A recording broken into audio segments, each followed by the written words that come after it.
നമസ്കാരം. അറബിക്കടലിൽ മുങ്ങിയ ചരക്കുകപ്പലിൽ നിന്നുള്ള കൂടുതൽ കണ്ടെയ്നറുകൾ തിരുവനന്തപുരം ജില്ലയുടെ തീരപ്രദേശങ്ങളടക്കം അടിയുന്നത് തുടരുകയാണ്. ഈ സാഹചര്യത്തിൽ വർക്കല പാപനാശം തീരത്ത് ബലിതർപ്പണം നടത്തുന്നതിൽ ആശങ്കയും ഉയരുകയാണ്. രാവിലെ മുതൽ പാപനാശത്ത് ബലിതർപ്പണത്തിന് ക്രമാതീതമായ തിരക്കാണ് അനുഭവപ്പെട്ടുകൊണ്ടിരിക്കുന്നത്. കണ്ടെയ്നർ ഭീഷണി നിലനിൽക്കെയാണ് വർക്കല പാപനാശം തീരത്ത് ബലിതർപ്പണം നടത്തുന്നത് എന്നാണ് ആശങ്കയ്ക്ക് കാരണമായിരിക്കുന്നത്. ബലിതർപ്പണത്തിനായി കടൽ തീരത്തേക്ക് ഇറങ്ങുന്ന ജനങ്ങളും ഇപ്പോൾ ആശങ്കയിലാണ്. വർക്കലം ടൂറിസം പോലീസ് ഉച്ചഭാഷിണിയിലൂടെ ജാഗ്രതാ നിർദ്ദേശവും നൽകുന്നുണ്ട്. വർക്കല മാന്തറ ബീച്ചിൽ പാറയിടുക്കിൽ അടിഞ്ഞത് കണ്ടെയ്നറിന്റെ അവശിഷ്ടങ്ങൾ മാത്രമാണ്. കണ്ടെയ്നറുകൾ എല്ലാം പൊട്ടിപ്പൊളിഞ്ഞ് സാധനങ്ങൾ നഷ്ടപ്പെട്ട നിലയിലുമാണ്.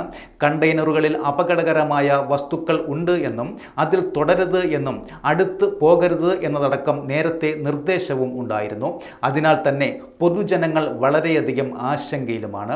ഇന്ന് രാവിലെയാണ് തിരുവനന്തപുരം ജില്ലയിലെ അതിർത്തി തീരപ്രദേശങ്ങളായ അഞ്ചുതെങ്ങ്, അയിരൂർ, വർക്കല, ഇടവ പ്രദേശങ്ങളിൽ കണ്ടെയ്നറുകളിൽ അടിഞ്ഞത്.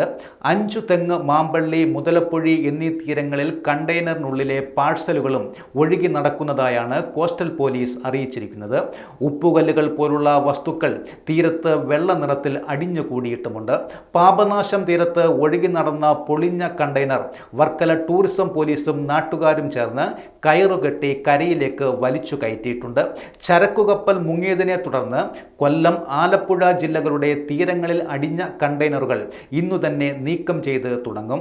ക്രെയിൻ ഉൾപ്പെടെയുള്ള വാഹനങ്ങൾക്ക് എത്തിച്ചേരാൻ കഴിയാത്ത പ്രദേശങ്ങളായതിനാൽ കടൽ മാർഗം കൊല്ലം പോർട്ടിലേക്ക് ഇവ മാറ്റും.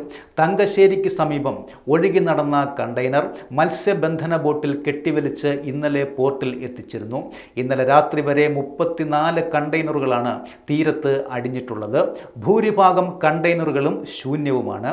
ചിലതിൽ അപകടകരമല്ലാത്ത വസ്തുക്കളും കണ്ടെത്തിയിരുന്നു. കൂടുതൽ കണ്ടെയ്നറുകൾ അടിയാനുള്ള സാധ്യത കണക്കിലെടുത്ത് തീരപ്രദേശങ്ങളിൽ ജാഗ്രത തുടരുകയുമാണ്.